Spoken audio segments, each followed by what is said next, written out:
Our first guest tonight, we are so honored to have, is Dr. Ardy Six Killer Clarke. Her latest book out is called Sky People, Untold Stories of Alien Encounters in Mesoamerica. Mesoamerica was released in December of 2014.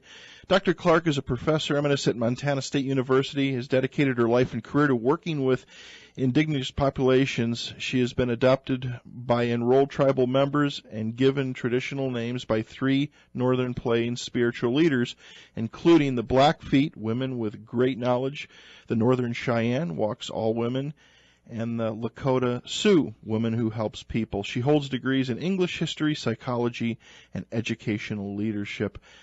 I have found her work so interesting, and we're going to talk about her book and about a whole bunch of other stuff. So without any further delay, let's get her on the phone.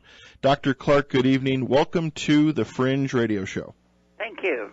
It is an honor to have you here. I want to thank you first up and let you know we appreciate you giving us time on your Saturday night, and hopefully you and your family had a great holiday season. Oh, yes, we did. So why don't you give us, our listeners, a little bit of your background, how you got into doing what you're doing, and especially writing about ufology, and we'll talk about a lot of stuff. But how did this attract you? Well, when I first came to Montana State University, one of my responsibilities, I was the director of the Center for Bilingual Multicultural Education, and I worked with approximately 30 different tribal groups in about a 6-state region. And one of my responsibilities was to go out and to recruit Native American students and bring them to the university to get degrees in teacher education, to be principals and superintendents. And because there was such a dearth of, at that time, over 30 years ago, of people who were natives who were practicing in those fields in reservation schools. And on my first trip out to a reservation here, after I presented my materials and talked to the students, the organizer of the meeting asked me if I wanted to go out to dinner. And so we went out to dinner, and on the way back he said, do you have a few minutes? I want to show you something. And he took me up in the hills above his village and got out a pair of binoculars and said, come, if we're lucky, they'll come. And I said, who will come? And he said, well, the ancestors will come. And so we sat on this boulder overlooking his village, and he told me about how he would come here often at night and watch the UFOs come in. Wow. Well, on my way back to Bozeman, Montana, I kept thinking about how many, because I had heard stories of people, star people, when I was a child, and I thought, how many other tribes have similar stories? And because of my position at the university, I was frequently involved in grants and travel and speaking at conferences and all sorts of different activities, that I was on reservations and traveled a great deal. And so every time I got a chance in the evening, I might be out with people. I on the weekends, if I stayed over on the reservation, whatever I was doing, if I had free time and was among a group of people, I would ask them if they believed in UFOs. Right. And that's how I started collecting my stories. And it was years later, I had retired from the university, and I was trying to adjust to not be going 18 hours a day, and I got a call and was offered an opportunity to come out of retirement and to evaluate like a $5 million grant that had been given to a tribe. And so I went to D.C. and I went through the training, and I came back and went down to the reservation where the grant had been awarded and met with the key people. And during lunch, I was having lunch with a group of women, and somehow the subject of UFOs came up, and I began telling them a couple of stories I had collected. And this one lady said to me, well, what are you going to do with all that information? I said, well, I really haven't thought much about it. Yeah. And she said, well, you have to write about it. You have to do this. That's part of our oral history, and people need to know about it. And so on my way back, I thought, here I am retired. Do I want to do this evaluation and commit myself for 5 years, or do I want to write a book? And by the time I got home, I decided I wanted to write a book. So I called him up and said, sorry, I really appreciate the opportunity, but I need to do something else. Yeah. And so that's how the first book began. But, and that recorded stories that I had heard from American Indians throughout the 48 states and Alaska Natives. And then the second book, Sky People, was a result of a promise I made to myself when I was a teenager. A teacher had given me a book called Incidents of Travel in Central America, the Chiapas and the Yucatan. And it was an account of two 19th century explorers who in 1839 had heard rumors of these ancient cities hidden in the jungle. And there was really no proof that they existed. Most people thought they were just simply fabrications. And so John L. Stevens and Frederick Catherwood went down there to find out. And Catherwood was the artist. He was an architect by trade, and he did the most absolutely beautiful drawings and paintings of the Maya cities. And I vowed when I was a teenager, I remember telling my teacher, one day I'm going to follow in their footsteps. Mm-hmm. And she gave me their second book, which was, they only wrote 2 books. Second one was Incidents of Travel in the Yucatan. And, of course, that's in Mexico. And so I made a commitment then to myself I was going to see if one day I was going to follow in their footsteps. So it took me a long time. But in 2004, I decided to do just that. And get started and put it to paper. So I headed out on my trip, and I landed in Belize, Dr. Clarke, if I could stop you just for a second, we got to take a quick break for our other station to sync up with us. Okay. Our guest tonight is Dr. Ardy Clarke. It's an honor to have her here tonight. We're going to talk more about her book, her latest book, and her work. Stick around. We've got an unbelievable night ahead. You're listening to Fringe Radio. We'll be back on the other side of these messages. All right, everybody, welcome back to Fringe Radio. Our first guest tonight is Dr. Ardy Clarke. Again, Dr. Clarke, thank you for giving us some time. Right before the break, we were talking about writing books and how you felt it was your calling. Right. I wrote my second book. I started collecting evidence. I was going to follow in the footsteps of Stevens and Catherwood, the 19th century explorers.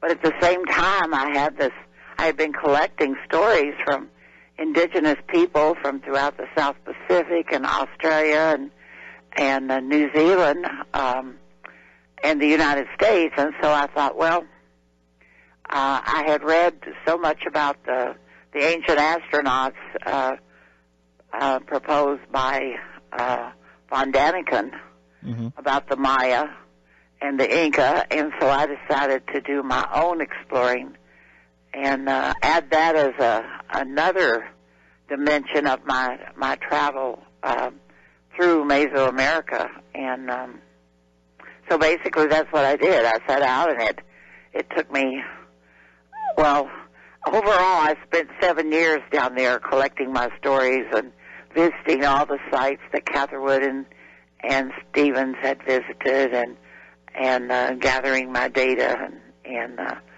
then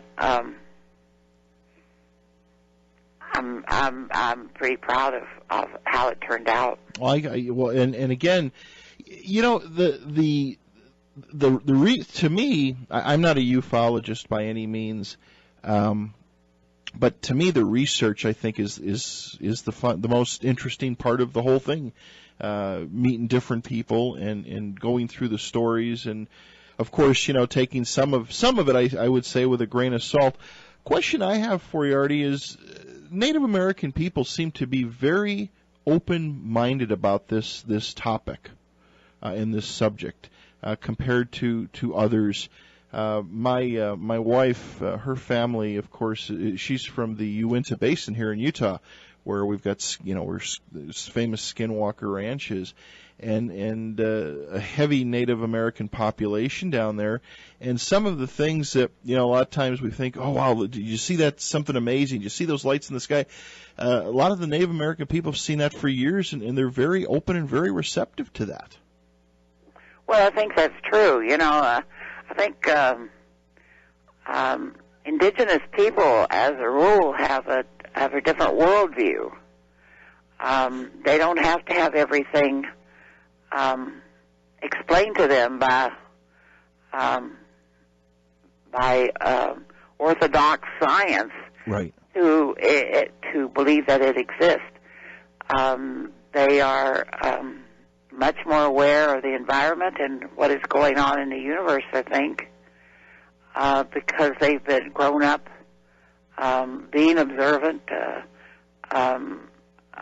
you know, from one bloodline, you know, it's been passed down for centuries to love Mother Earth and to respect the things of Earth as well as the things of the universe. So I don't find that unusual at all. You know, when you got into studying this whole subject and pulling this research together, were you a believer from way back when, or were you skeptical, or did you come in with an open mind? Well, I think I came in with an open mind. I didn't intend on the stories I tell in the words of the people. Mm-hmm. They're not my words. They're I make no judgment. That's not. I didn't see myself in that role as a social science researcher. I saw myself as someone who was there to listen, to ask questions when it was appropriate, but not to make my questions leading or misleading, or to criticize or to be critical of the individual who was telling the story. I simply recorded what they said in their words. And I think that's one of the reasons why so much of this information hasn't come forth, is because researchers will go among indigenous people and take their own opinions with them, will try to force them to reveal some kind of scientific evidence that what they say is true. And, of course, you know, in orthodox science, if you don't have any proof, it's not worth anything. Right. And if you are indigenous, the spoken word is as sacred, if not more, than any piece of science that you can put before them. You know, it's exactly. You speak the truth, and you know it, because you know words are living, and they can hurt and they can do all sorts of things. So when you speak the truth. When I was looking on your book, Sky People Untold Stories of Alien Encounters, you visited many archaeological sites. A question that I've had that I wanted to ask you, and this came up when I started looking at having you on the show some time ago. People that the skeptics, the people that don't believe, the doubters, the debunkers, I should say. A lot of this stuff, Ardy, it goes back through the centuries.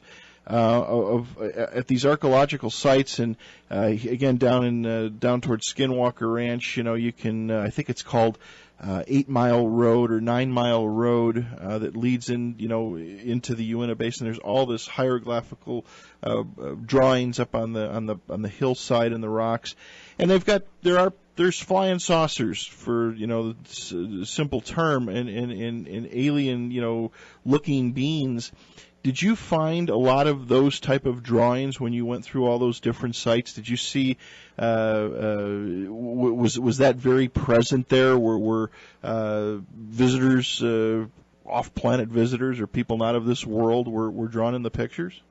No, Venus played a prominent role, of course, in my country. Some of the planets and solar bodies, but nothing like flying saucers or pictures of and the art of the Maya is very different than the art of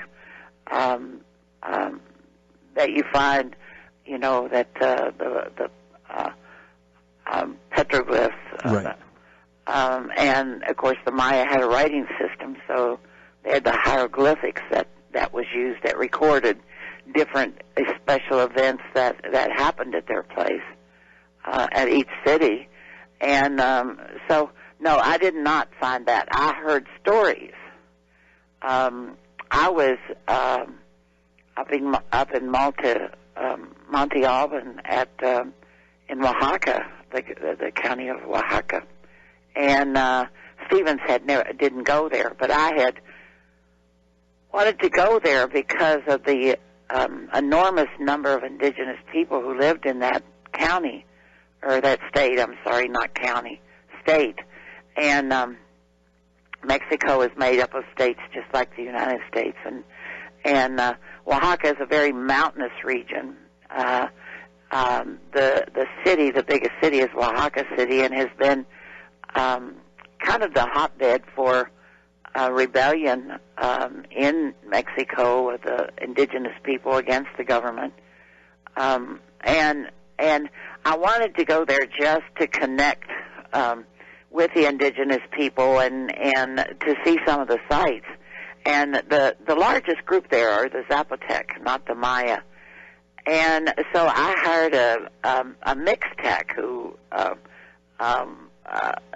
as my guide, and he spoke a number of different languages there and was able to guide me very successfully to a lot of the different places.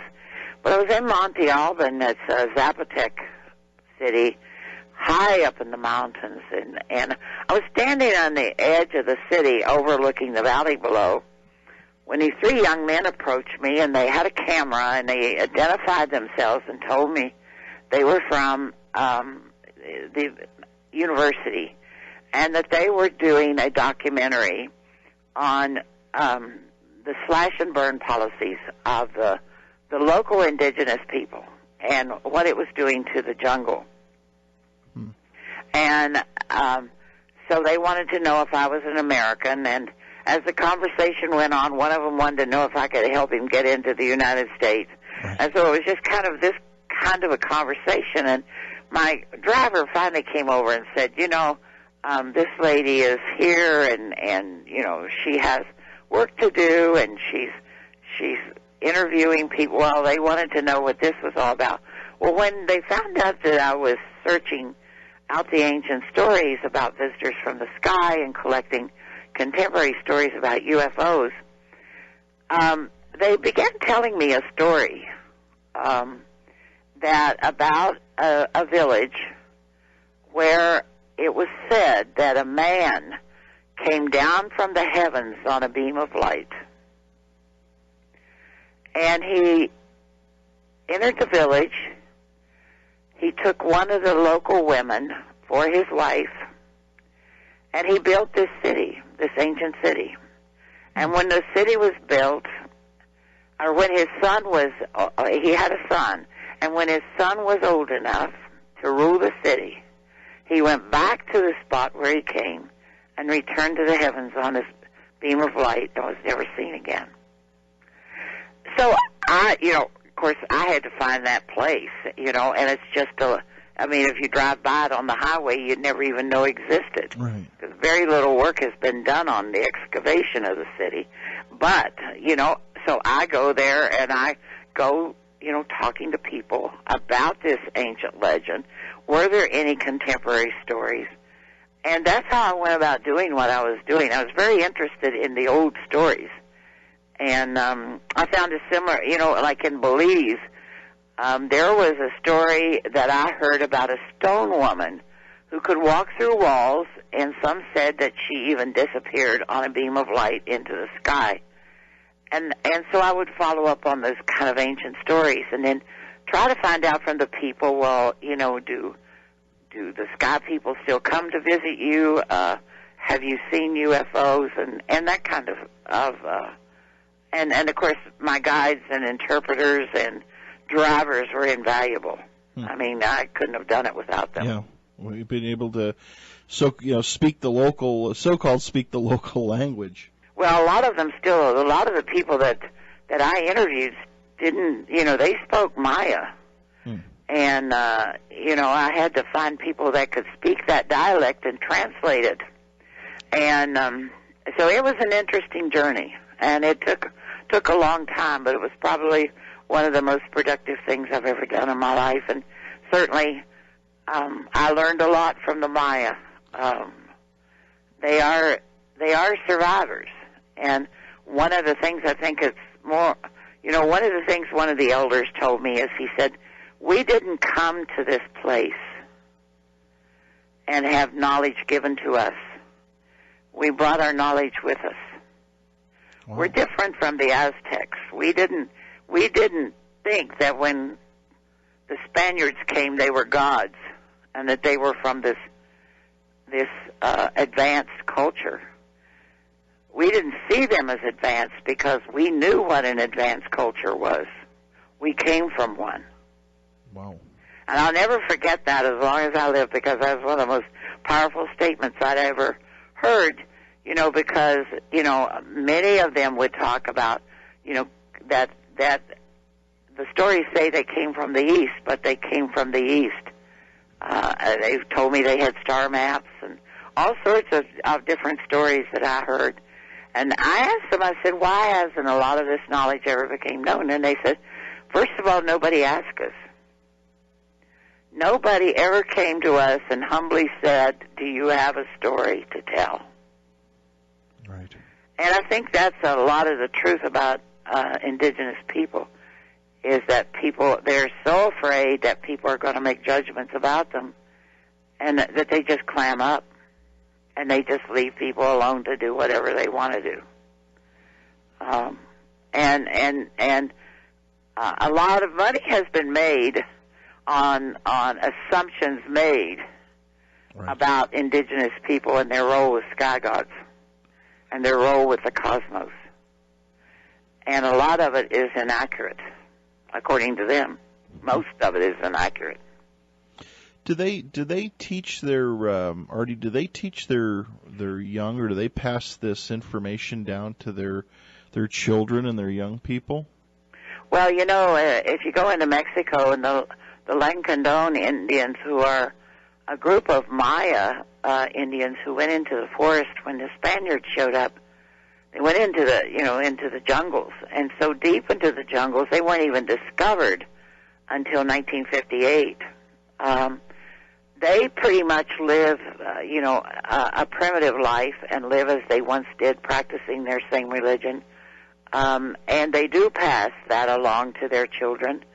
They're an interesting group of Maya. They all have the long, straight hair. Men and women and children dress the same way. They dress in these flowing, homespun-looking gowns that fall to their ankles. And they live the old way, and they practice the old ways.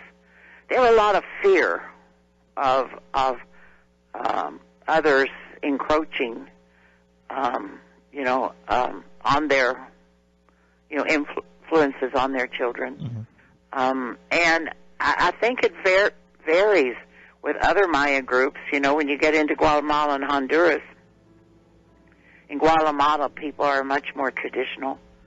Honduras, they live in these mountain villages where they're really isolated, but you can find the same thing in Mexico if you go out and look for it. I mean, there are many times I was stopped on the highway in Mexico and told I couldn't pass.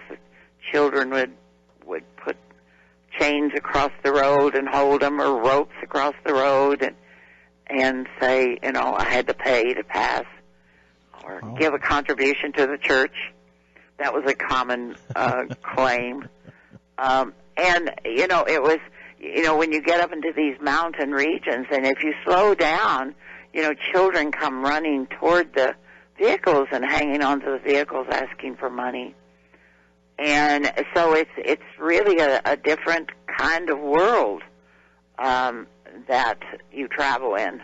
And it's not on the tourist paths of Mexico, of Cancun or Cabo. It's a whole different world.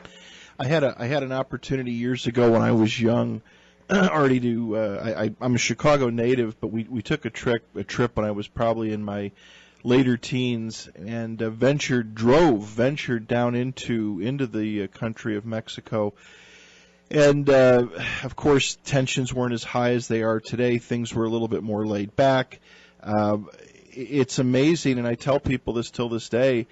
There's a lot of people down there that don't know what electricity is. They don't know what a television is. I mean, you would swear that you're living in the early 1900s. They just don't have those things, and they don't. And they're happy without them. That's right. They're happy. I mean, the stories that I collected in Mexico and Guatemala and Honduras were much more flavored with superstition. Maybe I should say, at least some of them. Some of them had a biblical connotations.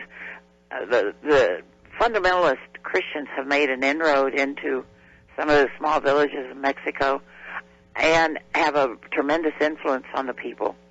They've always been Catholics as a rule, because the Catholics went in following Cortez, and now you have the TV evangelists, the people going in that are I'm not sure what Church of God, or just various names. You have the Mormons, and you also have the Jehovah's Witnesses. I was in this one village in Mexico, and honestly, the name of the 20th of November. If you can believe a town could be named that way. But it was a village of probably 50 or 60 people at most. When I arrived there, I got stopped not by a stoplight, but by a mother hog taking her 13 piglets across the dirt road. And I'd heard about this site that was very difficult to get to, and you couldn't get there if it rained. And I stopped in this village to see if I could find somebody that would take me into this site that was supposed to be quite unusual, and discovered that the majority of the people in the village were beekeepers. And so I had to go through the whole process of learning about beekeeping and all this kind of thing, and finally found myself a guide who would go with me. But if you can imagine, in this village of 60 people, there was a Catholic church, a Mormon church, a Church of God, and a Jehovah's Witness hall. Wow. They had it all covered. All covered, and all one just across the street from one another. So there's a tremendous amount of influence, religious influence, and often I found in some cases people would explain what they saw. Like one young man I interviewed was the preacher had him convinced that the UFO was from the devil. And I heard examples of people who had been abducted and returned or had encounters, and they would say, well, they're cursed. And we're going to have to lift this curse in order for them to be well again. Well, I didn't encounter that when I interviewed natives in the United States. Right. I only encountered that south of the border, where superstition is intermingled with religion, and I think that happened you find that in the United States as well, but maybe not to the degree that I found it there. Right. But yes, the majority of the villages, I'd say the majority of the villages might have electricity, but the majority of the people do not have electricity, and their floors are gravel, earth right. floors. Right. They're not, and they cook over. They'll have 2 bricks or 2 rocks and a piece of tin, and they make their tortillas on that, and then they have whatever else they're going to put in it: peppers, beans, and chicken mostly. If they have meat, that they would have it there, to put inside the tortillas. But in their backyard, you would always find all their herbs. You'd find their pigs, you'd find their chickens, and then all their fruit trees, and bougainvillea and poinsettias everywhere, growing in the front yard. Wow. So it was, and I never, people I met were very happy and very content with their lives. Well, because it's no complication, nothing to worry about. Just maybe to worry, different type of worries, not the worries we have today. Am I going to have enough money to pay to upgrade to cable TV? Or right. We do. I think so many of us, we get hung up and we create a lot of our own drama because we get hung up in things that really and truly at the end of the day don't make a bit of difference one way or another. Well, it reminded me of a lot of the way I grew up, as a girl, and I can relate to that kind of lifestyle. And I said, well, if the big one ever comes, the people who are going to survive are the Maya, because they've been surviving for centuries. Right. And they are just amazing people. The juice boxes and the Cracker Jack run out pretty quick. Although they do like their Coca-Cola. And they've got That's the one thing. They really like Coca-Cola. So every time I went to visit, I took Coca-Colas, and I just hated it. I'd say, oh, this is not good. But that's what, they really loved Coca-Cola. And, if you go to the big warehouse clubs, you can buy that, the Coke that's bottled down in Mexico, and it tastes so much better. It's so sugary, but it has such a unique flavor to it. Right, it is. Well, it is a different kind of Coca-Cola in Mexico, and they still put it in bottles, which is nice. Exactly, the small glass bottles. Question for you, Bill from upstate New York writes, says, Dr. Clarke, your thoughts, the pictographs found in ancient Native American history provide some physical, do you feel that they provide some physical evidence of contact? Yes, I do. And I think it's something that, as much as, the experts can come up with different explanations, I do believe that they are symbolic of contact. Interesting. Another question is, do the Native Americans speak of Bigfoot, and what do they think its origin may possibly be? Well, I haven't collected Bigfoot stories, but I do know that a number of different tribes have stories of encounters, and I even ran across that in Mexico. Encounters with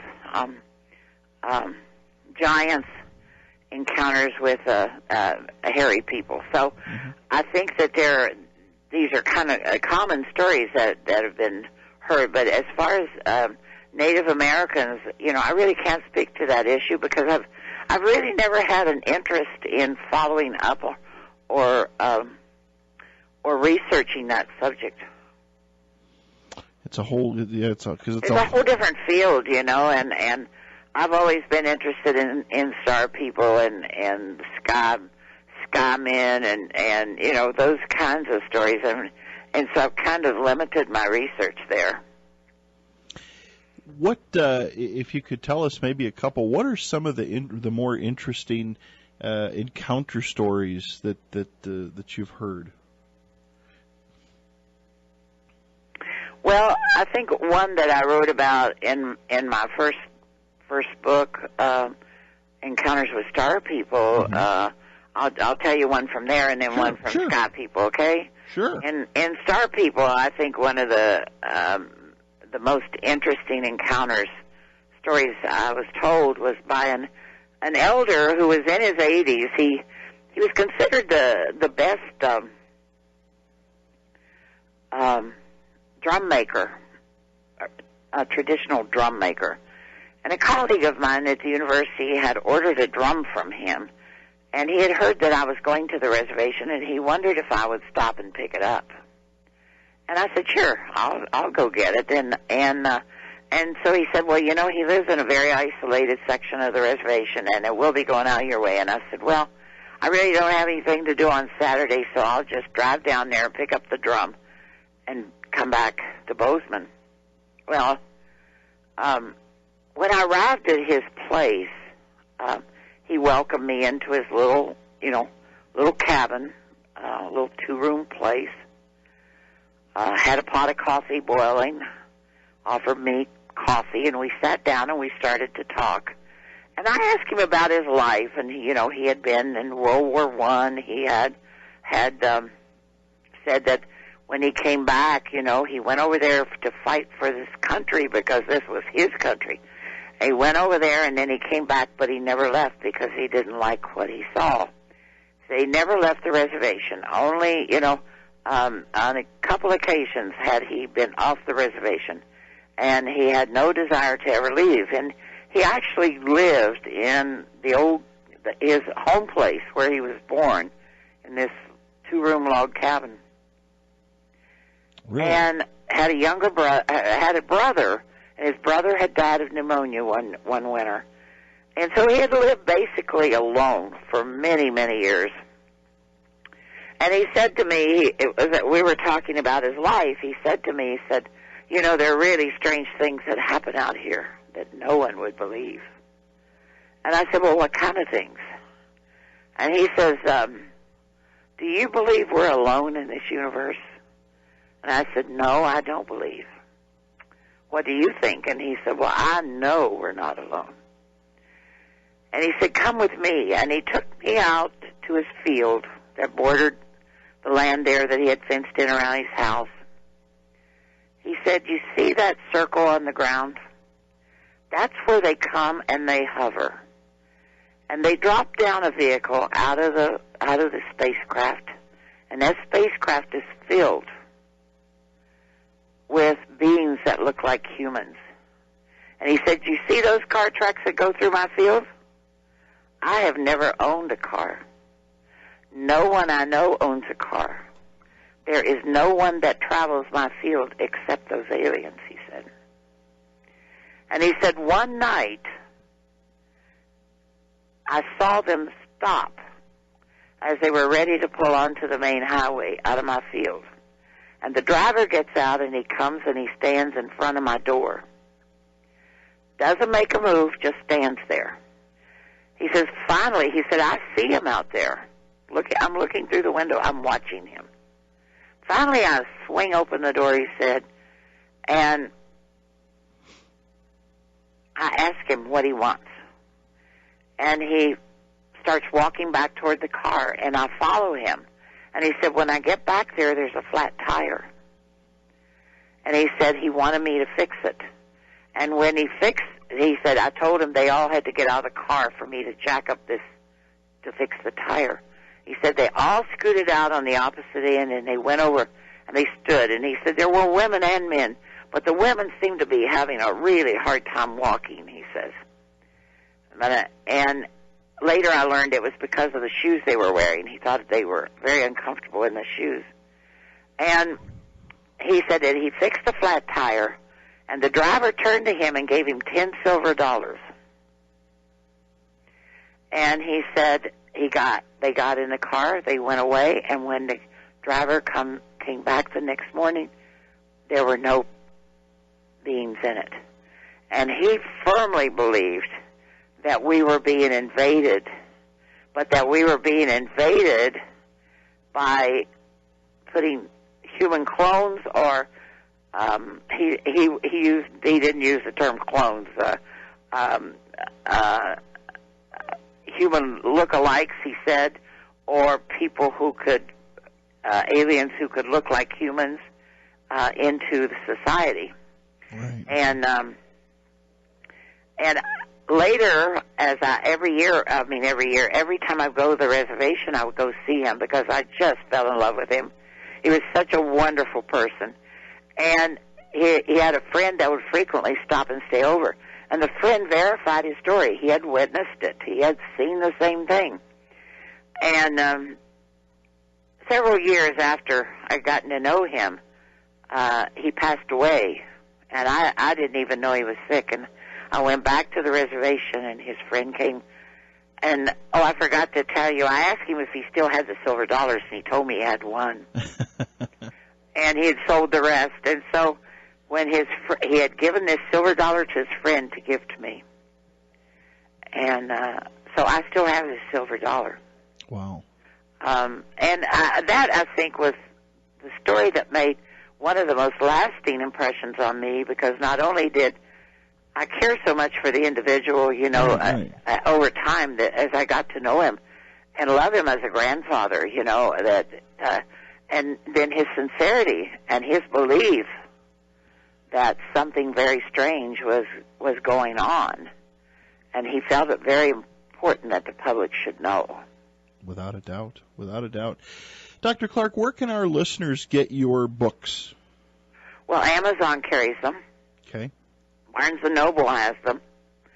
And I suspect you can get them at most, bookstores, or at least order them.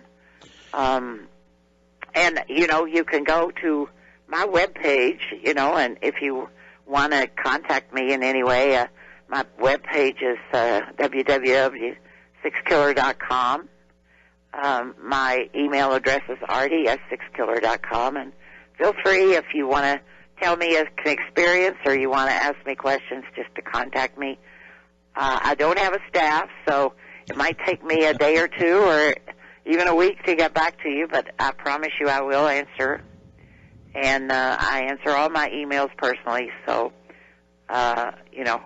feel free to do that. Well, our hour flew too quick, but I would like to ask you if I can reserve some time down the road here in the next month or so and get you back on again. You sure can. The one on your website, the one book that interests me is the one about the story of Devil's Tower. Oh, yes. So that's an ancient Lakota legend.